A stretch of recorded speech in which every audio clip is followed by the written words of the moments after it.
नमस्कार साथियों, स्वागत है आप सभी का रस व उसके भेद के सेकंड पार्ट में। साथियों, आज हम 50 प्रश्न तक कर चुके थे। आज हम 51वें प्रश्न से शुरू करेंगे।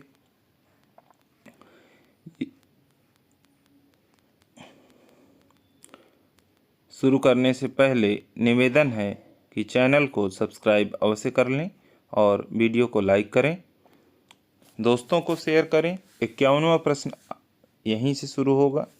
50 प्रश्न आपको जिन साथियों ने रस का पहला पार्ट नहीं देखा है वो जाकर ज़रूर देखें। आसान प्रश्न तो आपने बहुत पढ़ लिए। स्थायी भाव, संचारी भाव, किसका स्थायी भाव क्या है, श्रृंगार रस क्या है, परंतु जो प्रश्न परीक्षा में पूछे जाते हैं वो आपको अक्सर नहीं मिलते हैं। वहाँ फिर लगता है ये कहाँ से पूछ लिया गया।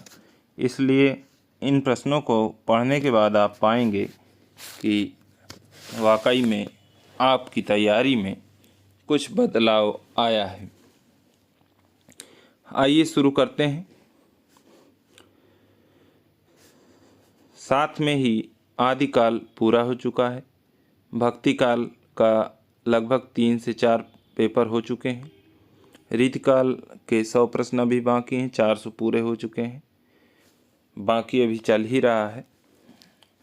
जिन साथियों ने नहीं पढ़ा है जाकर देखें। ब्रह्मास्त्र सीरीज एक बार अवश्य पढ़ें, वन लाइनर है। अब तक के आए हुए सारे प्रश्न।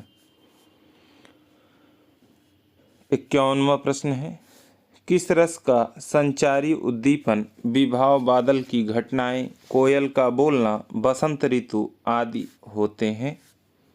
किस रस का संचारी उद्दीपन विभाव, बादल की घटनाएं, कोयल का बोलना, बसंत ऋतु आदि होते हैं? श्रृंगार, वात्सल्य, अद्भुत, शांत। तो शांत तो होता नहीं है, बादल बोलेगा तो, और बादल बोलेगा तो बच्चा डर जाएगा। और अद्भुत, कोयल बोलेगी, बसंत ऋतु। तो ऐसे में बहुत सारे संगीत बने हुए हैं, गाने बने हुए हैं। श्रृंगार रस पर श्रृंगार रस प्रबल हो जाता है। आगे देखते हैं। विंध्य के वासी उदासी, तपोव्रतधारी, महाबिनु नारी दुखारे। कह रहे हैं बिंदु के वासी, 52वां प्रश्न है। विंध्य के वासी उदासी, तपोव्रतधारी, महाबिनु नारी दुखारे। ऐसा लग रहा है कि करुण रस है, लेकिन इसका मतलब ये है कि विंध्याचल में रहने वाले संत मुनि पत्नी के अभाव में दुखी थे। जब पता चला कि रामचंद्र जी आ रहे हैं तो वे बहुत खुश हो गए। उनका मन यह सोचने लगा कि जब वे पत्थर को नारी बना सकते हैं तो क्या पता इन पत्थरों से भी नारी बना दें। तो यहाँ पर हास्य भाव से वर्णन तुलसीदास जी ने किया है और यहाँ पर हास्य रस है। 53वां प्रश्न है, पुनि पुनि मुनि उकसाही अकुलाही, देख दशा हर जन मुस्काही। पुनि पुनि मुनि उकसाही अकुलाही, देख दशा हर जन मुस्काही। तो मुस्काने की बात हो रही है। इन पंक्तियों में कोई और नहीं, सिर्फ हास्य रस है। पहला विकल्प सही है। विप्रलंभ श्रृंगार में वियोग की कितनी दशाएं मानी गई हैं? विप्रलंभ श्रृंगार में वियोग की कितनी दशाएं मानी गई हैं? 10, 12, 14, 16। तो सही विकल्प है, वियोग में 10 दशाएं मानी गई हैं।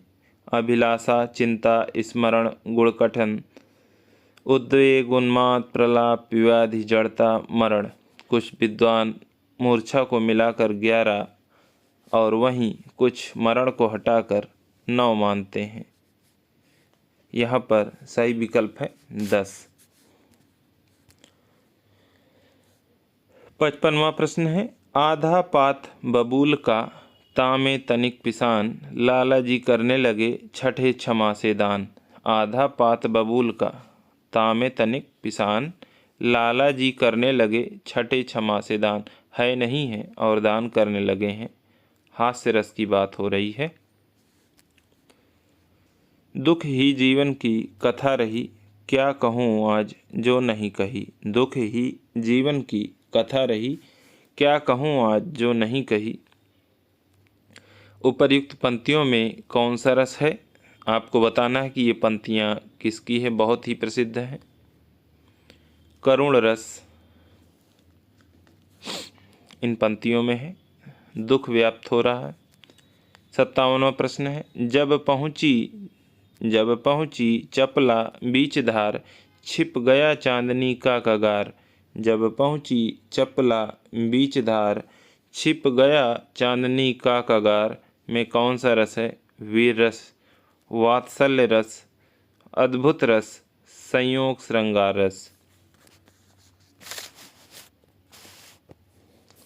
तो यहाँ पर चांदनी चपला बीच धार में पहुँची, इसका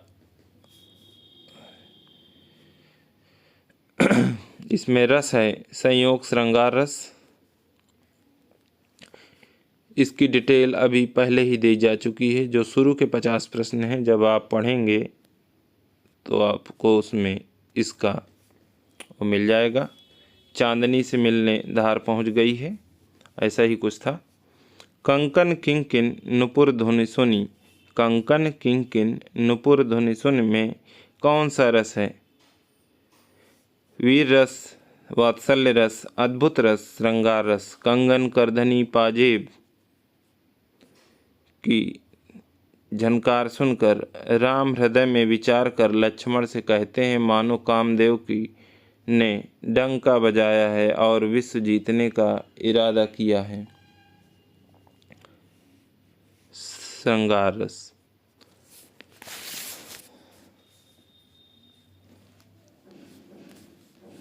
आगे चलते हैं। अभी तो मुकुट बंधा था माथ, अभी तो मुकुट बंधा था माथ, हुए कल ही हल्दी के हाथ। खुले भी न थे लाज के बोल, खिले थे चुंबन शून्य कपोल। हाय रुक गया यही संसार, बना सिंदूर अनल अंगार। वातहत लतिका वह सुकुमार, पड़ी है छिन्नाधार में निहित रस है। करुण रस है।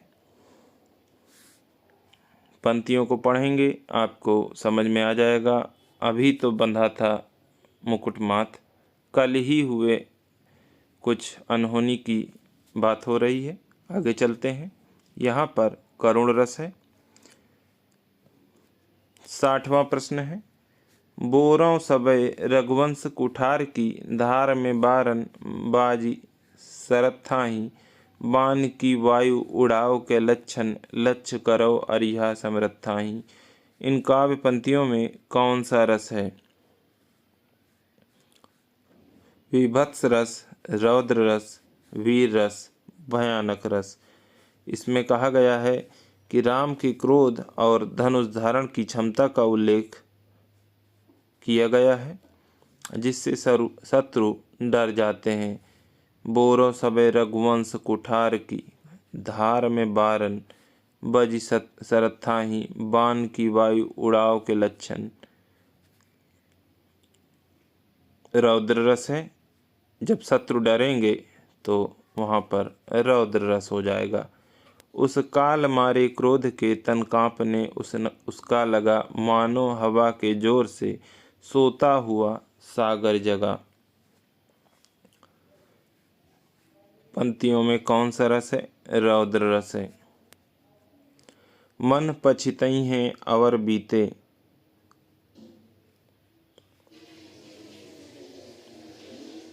इसमें क्या कहा गया है? उस काल मारे क्रोध के तन कांपने, उसका लगा मानो हवा के जोर से। सोता हुआ सागर जगा। अर्जुन के क्रोध से कांपते हुए शरीर की कल्पना हवा के जोर से जागते सागर से की गई है, अर्थात यहाँ पे रौद्र रस है।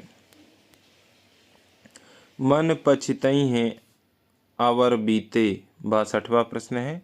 मन पछितई हैं अवर बीते, दुर्लभ देह पाई हरिपद भजु। करम बचन अरुणी के, इन पंक्तियों में कौन सा रस है? हरिपद की बात हो रही है, भक्ति रस है। ए विकल्प सही है। 63वां प्रश्न है, जो तुम्हार अनुशासन पावो, कंदुक यु ब्रह्मांड उठावो, कांचौ घट डारौ फोरी, रोको मेरु मुलक जिम तोरी। उपर्युक्त पंक्तियों में कौन सा रस है? जो तुम्हार लक्ष्मण का क्रोध बढ़ गया है, गेंद से ब्रह्मांड को उठाने की बात कह रहे हैं। ब्रह्मांड को गेंद की तरह उठाकर उस कच्चे घड़े की भांति, कच्चे घड़े कांचो घट डारो फोर, कच्चे घड़े की भांति फोड़ डालूं। मैं सुमेर पर्वत को मूली की तरह मुलक जिम तोड़ी, सुमेर पर्वत को मूली की तरह तोड़ सकता हूँ। भगवान आपके प्रताप की महिमा से ये बेचारा पुराना धनुष क्या चीज़ है? ऐसी बात कही गई है। और यहाँ पर लक्ष्मण अत्यंत क्रोधित हैं। जब धनुष नहीं टूट रहा था और जनक भड़क गए थे कि क्या इतने लोगों को मैंने बुलाया, क्या कोई वीर नहीं है? फाड़ी नखन सौ आंतड़िन, रुधिर मवाद निकारी, लेपति अपने मुखनि पे हरसि प्रेत गण नारी। उपर्युक्त पंक्तियों में कौन सा स्थायी भाव है? तो बीभत्स रस है। बीभत्स रस का स्थायी भाव जुगुप्सा होता है। डी विकल्प सही है। नाखूनों को फाड़कर, नाखूनों से शव को फाड़कर उसकी आंत निकाल रहा है, रुधिर मवाद निकाल रहे हैं, आदि आदि। निशिचर हीन करहु मही, भुज उठाई पनकीन, सकल मुनिन के आश्रमन, जाई जाई सुखदीन। उपर्युक्त पंक्तियाँ उपर्युक्त उद्धरण में किस रस की निष्पत्ति हुई है? रौद्र रस, करुण रस, भयानक रस, वीर रस। निश्चर हीन करहु मही भुज, 2-3 बार पढ़ेंगे तो रस अपने आप निकल आता है। भुज उठाई पनकीन, सकल मुनिन के आश्रमन, जाई जाई सुखदीन। उपर्युक्त पंक्तियों में किस रस की उत्पत्ति हुई है? तो यहाँ पर वीर रस की बात हो रही है। निशिचर, राक्षसों से हीन कर दिया। जब राम वन को गए और सभी के आश्रमों में, सभी मुनियों के आश्रम में जा जाकर उन्हें सुख दे रहे थे। कैसे सुख दे रहे थे? राक्षसों से धरती को हीन कर दिया था। वीरता का बखान हुआ है, वीर रस है। गुरु गोविंद तो एक हैं। 66वां प्रश्न है, गुरु गोविंद तो एक हैं, दूजा यह आकाश, आपा मेट जीवत मरे, तो पावे करतार। गुरु गोविंद तो एक हैं, दूजा यह आकाश, आपा मेट जीवत मरे, तो पावे करतार। उपर्युक्त दोहे में कौन सा रस है? शांति की बात कही गई है कि गुरु गोविंद तो एक है, दूजा यह आकाश है। करतार, करतार मतलब मोक्ष से है। मोक्ष कब मिलता है? शांत रस में। राग है कि रूप है, कि रस है कि जस है, कि तन है कि मन है, कि प्राण है कि प्यारी है। उपर्युक्त पंक्तियों में रस है।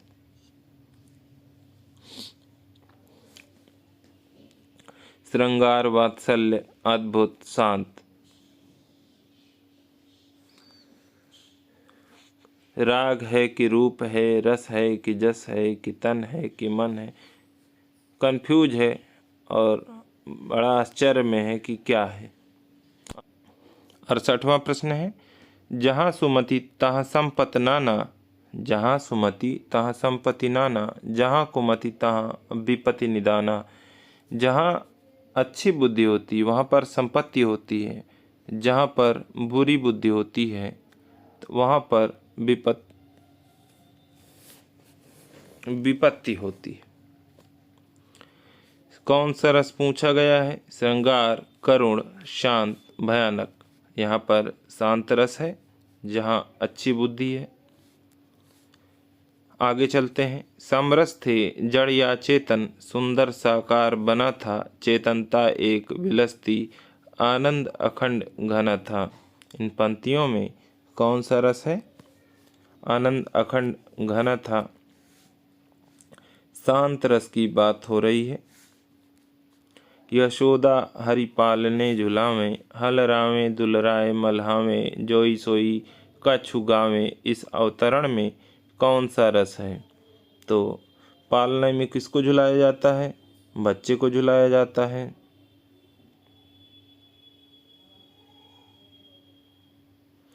तो बच्चों पर वात्सल्य रस हो गया। नभ में झपटत बाज लखी, भूल्यो सकल प्रपंच, कंपति तनु व्याकुल नयन, लावक हिल्यो नरंच।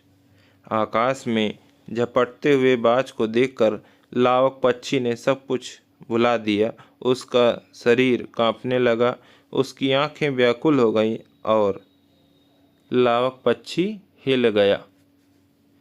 इस उदाहरण में कौन सा रस है? तो भयानक रस है। ए विकल्प सही है। अगर पकड़ लेता और नोचकर खाने लगता तो वहां पर बीभत्स रस होता।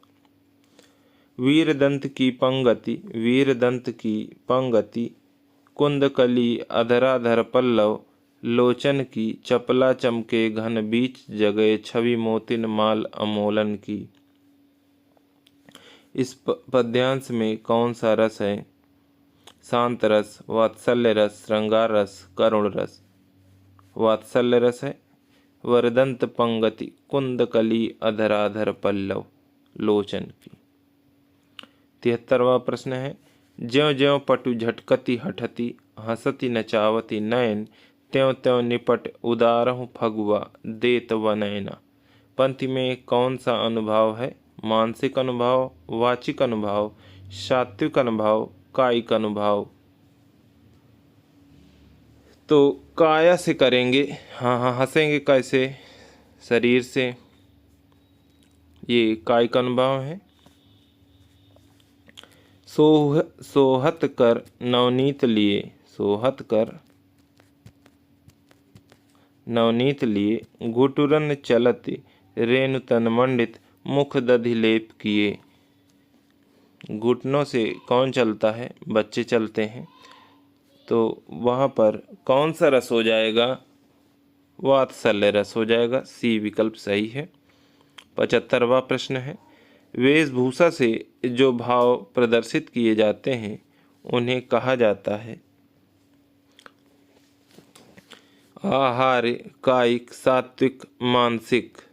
आहार्य, कायिक, सात्विक, मानसिक। तो आहार्य का अर्थ ही होता है बनावटी या कृत्रिम वेशभूषा। कायिक मतलब काया यानी शरीर से। सात्विक मानसिक, मन में, मन से।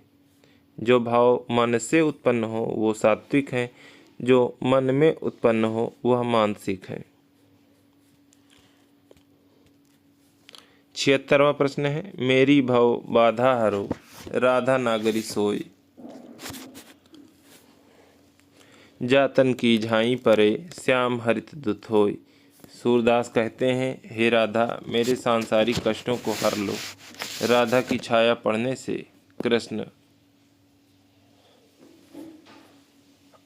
हरित यानी प्रसन्न हो गए हैं। उपर्युक्त पंक्तियों में कौन सा रस है? अद्भुत रस है, भक्ति रस है, वीर रस है कि श्रृंगार रस है? तो भक्ति रस है। भगवान से प्रार्थना की जा रही है। 77वां प्रश्न है। काव्य शास्त्र के संदर्भ में नवरस से क्या अभिप्राय है? नवरस से क्या अभिप्राय है? तो रसों की संख्या कितनी है? 9 है। और नवरस से अभिप्राय है नवरस।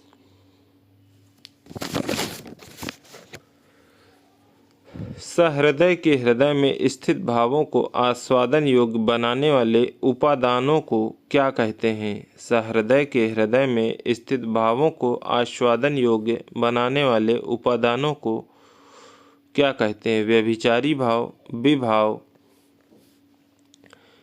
संचारी भाव, अनुभाव। तो विभाव का मतलब क्या होता है? विभाव का मतलब है कारण, जिसके कारण सहृदय के मन में भाव जागृत हो। विभाव दो प्रकार के होते हैं, आलंबन, उद्दीपन। आलंबन मतलब जिसके सहारे उत्पन्न हो, उद्दीपन मतलब जो उसको बढ़ा दें, कैटालिस्ट का काम करते हैं, जब उत्प्रेरक का काम करते हैं। जैसे कहीं लड़ाई हो रही हो तो बीच में जो नमक मिर्च लगाते हैं वो उद्दीपन का कार्य करते हैं। ऐसे आप समझ सकते हैं कि उद्दीपन क्या है। केशव कही न जाई क्या कहिए, केशव कही न जाए का कहिए, देखद तब रचना विचित्र, अति समुझ मन ही रहिए। इन पंक्तियों में है रस पूछ रहा है, केशव कही न जाई क्या कहिए, हे केशव क्या कहूँ, कुछ कहा नहीं जा रहा, हे हरि आपकी यह विचित्र रचना देखकर मन ही मन आपकी लीला समझकर रह जाता हूँ। विचित्र रचना की बात हो रही है, अद्भुत रस है। 80वां प्रश्न है, आलम्बन और उद्दीपन विभावों के कारण उत्पन्न भावों को बाहर प्रकाशित करने वाले कार्य कहलाते हैं। विभाव, अनुभाव, संचारी भाव, स्थायी भाव।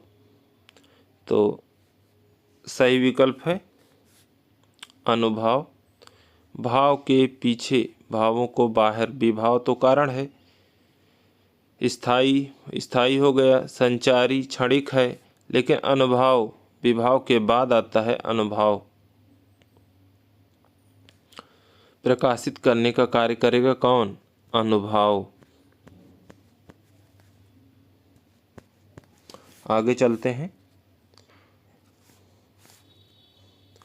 करुण रस के राजत्व का प्रतिष्ठापक है, करुण रस के राजत्व का प्रतिष्ठापक है किरातार्जुनीयम, मेघदूतम, उत्तर रामचरित, कुमार संभवम। करुण के रस का रस राजत्व का प्रतिष्ठापक है उत्तर रामचरित। उत्तर रामचरित में क्या हुआ है? ये भवभूति की रचना है, सीता निर्वासित हुई है, इसमें राम का राज्याभिषेक हुआ है। उत्तर रामचरित में क्या हुआ है? वन से आने के बाद की कथा है उत्तर रामचरित, और इसमें राम का राज्याभिषेक हुआ, सीता निर्वासित हुई, दुखी दुख रहा। तो करुण के रस राजत्व का प्रतिष्ठापक है उत्तर रामचरित, भवभूति की रचना है। 82 नंबर पे है, रस को नाट्य तक सीमित रखने का सर्वप्रथम विरोध किसने किया?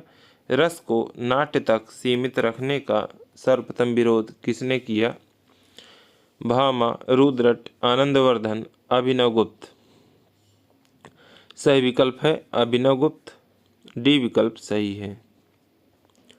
निम्नलिखित में से रस दोष किस स्थिति में नहीं माना जाएगा? निम्नलिखित में से रस दोष किस स्थिति में नहीं माना जाएगा? जहाँ विभाव अनुभाव की योजना संगत न हो, जहाँ एक ही रस की बार बार दीप्ति हो, जहाँ रस की व्यंजना की सूचना उसके नाम के कथन द्वारा की जाए, रस के अंगों का अनुकूल वर्णन हुआ हो।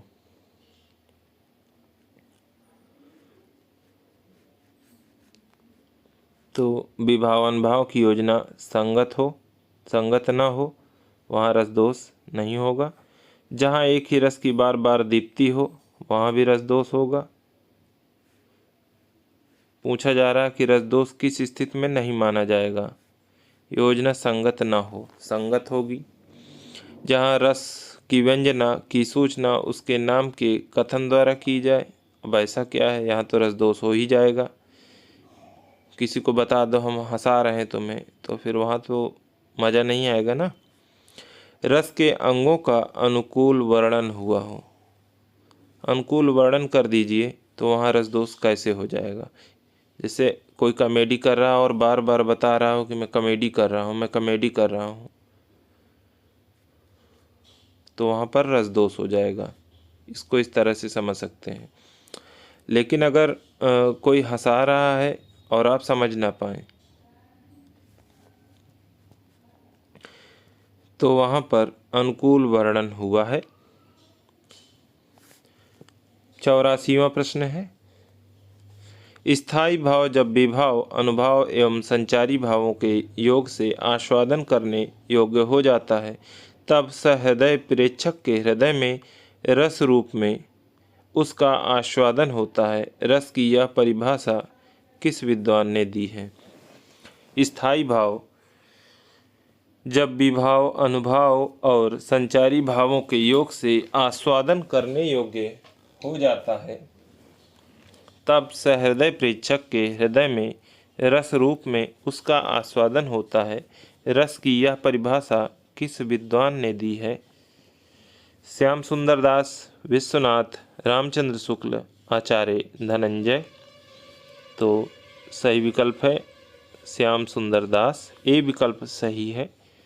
सिंह की गर्जना या सांप की फुंकार सी रात का उद्दीपन विभाव है।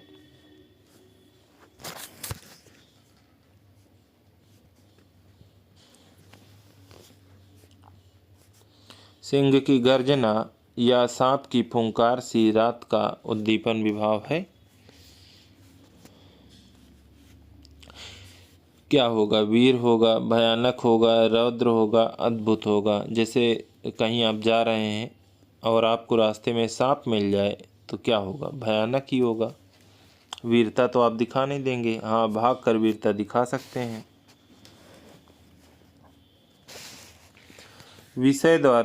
विषय द्वारा की गई क्रियाएं, विषय द्वारा की गई क्रियाएं और वह स्थान जो रस निष्पत्ति में सहायक होते हैं उन्हें क्या कहते हैं? विषय द्वारा की गई क्रियाएं और वह स्थान जो रस निष्पत्ति में सहायक होते हैं उन्हें क्या कहते हैं? आलम्बन विभाव, अनुभाव, स्थायी भाव और उद्दीपन विभाव। तो पूछ रहा है कि रस निष्पत्ति में सहायक होते हैं वो क्या होते हैं? उद्दीपन विभाव होते हैं। उत्प्रेरक का कार्य करते हैं, भावों को बढ़ा देते हैं। जो चल रहा है उसमें आग में घी डालने का कार्य करते हैं उद्दीपन विभाव। ऐसे आप याद रख सकते हैं। निम्नलिखित में से भयानक रस के संचारी भाव हैं। निम्नलिखित में से भयानक रस के संचारी भाव हैं। हर्ष तो नहीं हो सकता, हर्ष नहीं हो सकता, गर्व भी नहीं हो सकता। भयानक रस का भयानक होगा और वहाँ पर गर्म थोड़ी ना हो जाएगा। लेकिन त्रास, आवेग, दैन्य, शंका, अपस्मार, ये सभी भयानक रस के संचारी भाव हैं। संचारी भावों की संख्या भरत मुनि ने 33 मानी है। वहीं 34वां संचारी भाव छल को देव ने माना है। आगे चलते हैं। उधर गरजती सिंधु लहरियाँ, उधर गरजती सिंधु लहरियाँ, कुटिल काल के जालों सी, चली आ रही फेन उगलती, फन फैलाए ब्यालों सी। पंक्ति में कौन सा रस है? अद्भुत रस, भयानक रस, करुण रस, विभत्स रस। तो सही विकल्प है भयानक रस। उधर गरजती सिंधु लहरियाँ, कुटिल काल के जालों सी, चली आ रही फेन उगलती, फन फैलाएं व्यालों सी। भयानक रस है, बी विकल्प सही है। हाथ पैर का कांपना, स्तंभ, रोमांच, मुख वैवर्ण, स्वर परिवर्तन इत्यादि किस रस के अनुभव हैं? भयानक, वीर, हास्य, करुण। तो हाथ पैर कब कांपते हैं? जब हम डर जाते हैं, एक्सीडेंट हुआ हो, हाथ पैर कांपने लगते हैं, भयानक दृश्य देखकर भी, डर कर भी। निम्नलिखित में से किसने शांत रस को भी नाटक में अनुभव योग्य माना है? निम्नलिखित में से किसने शांत रस को भी नाटक में अनुभव योग्य माना है? दंडी, उद्भट, भामा, वामन। तो उद्भट ने शांत रस को भी नाटक में अनुभव योग्य माना है।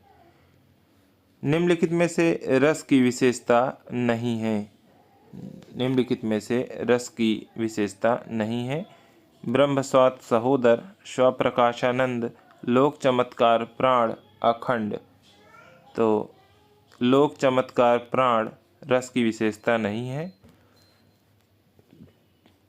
निम्नलिखित में से रस के 4 अवयवों में सम्मिलित नहीं है। संचारी भाव, स्थायी भाव, अनुभाव, विषयानंद भाव। यहाँ पर विभाव होता तो सभी सही होते, लेकिन एक तो गलत करना ही था, तो ये नहीं है विषयानंद भाव। आगे चलते हैं। जबते निहारे घन आनंद, जबते निहारे घन आनंद, सुजान प्यारे, तबते अनोखी आगी लागी, रही चाह की, मैं विरह का कारण है, मान, प्रवास, पूर्वराग, करुण। तो यहाँ है पूर्वराग, सी विकल्प। विरह का कारण क्या है? पूर्वराग है। पूर्वराग क्या है? मिलन से पहले प्रत्यक्ष श्रवण चित्र या स्वप्न से दर्शन जो प्रीति होती है ना, मिलने से पहले जो मन में भाव चलते रहते हैं, यही सब पूर्वराग है। फोटो देख लिया, सपने में मिल लिया, ये सब पूर्वराग है। जब मन में तमोगुण रजोगुण दब जाते हैं और सत्य गुण का उद्रेक व प्राबल्य होता है, तभी रस की अनुभूति होती है। रसास्वाद के संबंध में यह विचार है रामचंद्र गुणचंद्र का, क्षेमेंद्र का, विश्वनाथ का, शारदा तनय का। ये परिभाषा है रसास्वादन की, विश्वनाथ की। जब मन में तमोगुण रजोगुण दब जाते हैं और सत्य गुण का उद्रेक व प्रबल्य हो जाता है, तभी रस की अनुभूति होती है। विश्वनाथ। मैं ऐसा महावीर हूँ, पापड़ तोड़ सकता हूँ, अगर गुस्सा आ जाए तो कागज को मरोड़ सकता हूँ, मैं कौन सा रस निहित है? यहाँ पर पापड़ तोड़ने वाला महावीर आपने देखा होगा, तो हास्य रस की बात हो रही है। जो विषय वस्तु या परिस्थिति स्थायी भावों की उद्दीप्ति करे, अर्थात तेजी प्रदान करे, उसे क्या कहते हैं? अभिक्रिया को बढ़ाने वाले क्या हैं? उद्दीपन विभाव, उत्प्रेरक, कैटालिस्ट।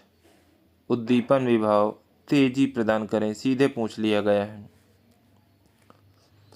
जबते इतते घनश्याम सुजान, अचानक की बल संग सिधार कर, पै मुख चंद धरे सजनी, नित सोचती है तू कहाँ मन मारे। प्रस्तुत पंक्तियों में किस संचारी भाव का उल्लेख हुआ है?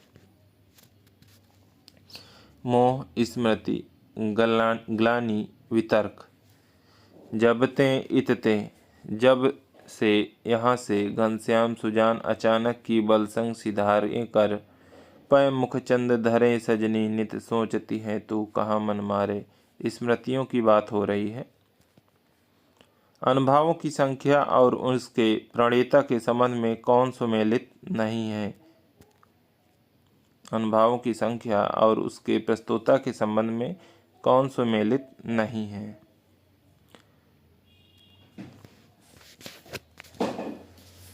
तो 2 बताया हरदेव बाहरी ने, 3 बताया भरत मुनि ने, 4 बताया भानुदत्त मिश्र ने, 5 बताया भगीरथ मिश्र ने।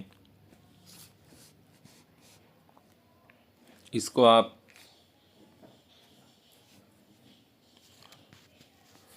पांच भगीरथ मिश्र ने, इन्होंने अनिश्चित माना है, और भगीरथ मिश्र ने बहुत सारे भावों की संख्या मानी है। 2 हरदेव के नाम में दा आता है, 2 भाव बताएं। 3 ता भरत मुनि, याद रख सकते हैं। 4 भानुदत्त, भानुदत्त, भानुदत्त 4 अक्षर हैं 4, इन्होंने ऐसे करके याद रख सकते हैं, अन्यथा वहाँ पर कन्फ्यूजन हो जाएगा और गलत कराएंगे। अनुभावों की संख्या 2 बताई हरदेव बाहरी ने, 3 बताई भरत मुनि ने, 4 बताई भानुदत्त मिश्र ने, 5 बताई है रामदहिन मिश्र ने, और भगीरथ मिश्र ने बहुत सारी बताई हैं, कोई मतलब गणना नहीं है उसकी। 99वां प्रश्न है, अशुद्ध विकल्प का चयन कीजिए। कायिक अनुभाव को यतनज कहते हैं। कृत्रिम वेशभूषा आहार्य कहलाती है। कायिक शरीर से जब कोई करेंगे काम तो हम बिल्कुल यत्न करना ही पड़ेगा, यतनज। कृत्रिम वेशभूषा का आहार बिल्कुल अभी बताया गया है। सात्विक अनुभाव अयतनज, सात्विक मन से उत्पन्न होते हैं। जब मन से उत्पन्न होंगे तो हमारा उसमें कंट्रोल नहीं रहेगा और वो अयत्नज कहलाएंगे। रामचंद्र शुक्ल ने जृंभा जम्हाई को 9वां सात्विक भाव माना है।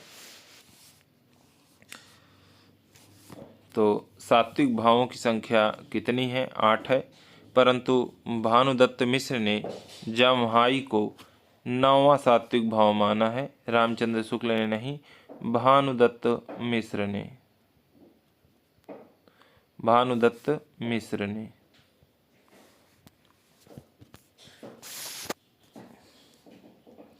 अशुद्ध विकल्प का चयन कीजिए। देव से पूर्व भानुदत्त ने छल नामक संचारी भाव का उल्लेख किया है, बिल्कुल किया है। भरत मुनि ने 8 स्थायी भाव माने हैं। हाँ, इन्होंने शांत व निर्वेद का उल्लेख नहीं किया है। वियोग के 3 रूप माने हैं, वियोग के 3 रूप माने गए हैं। भरत मुनि ने संचारी भावों की संख्या 33 मानी है, तो ये भी सही है। वियोग के 3 रूप नहीं 3 स्थितियां मानी गई हैं, पूर्वराग, मान और प्रवास। इसी के साथ रस समाप्त हो जाता है और उम्मीद है कि इससे बेहतरीन प्रश्न आपको नहीं मिलेंगे, परीक्षा में अवश्य मिलेंगे। और कैसा लगा आप ज़रूर हमें कमेंट करके बताएं, और अगला टॉपिक क्या पढ़ना चाहते हैं वो भी बताएं। व्याकरण में अलंकार, छंद की बहुत अच्छी ट्रिक है मेरे पास, मात्रिक छंदों की। और आज के लिए साथियों इतना ही। बहुत बहुत धन्यवाद। नमस्कार।